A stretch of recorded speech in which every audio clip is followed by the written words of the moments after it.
I wonder who that could be. We have sold our last loaf of bread. It's a witch from next door. We have no bread. Of course you have no bread. What do you wish? It's not what I wish, it's what you wish. Nothing cooking in there now, is there? The old enchantress went on to tell the couple how she had played a spell on their house. What spell? In the past, when you were no more than a babe, your father brought you and his young wife to this cottage. You were a handsome couple, but not handsome neighbors. See, your mother was with child. She took one look at my beautiful garden, and she told your father that what she wanted more than anything in the world was greens, and nothing but greens, parsley, peppers, cabbages, and celery, asparagus, and watercress, and little birds, and lettuce, he said, all right.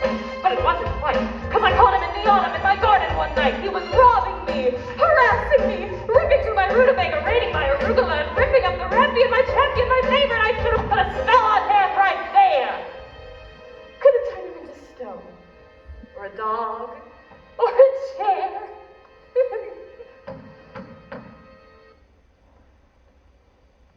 But I let him have the rampion and lots to spare. In return, however, I said, fair is fair. You can let me have the baby that your wife will bear. And we'll call it square.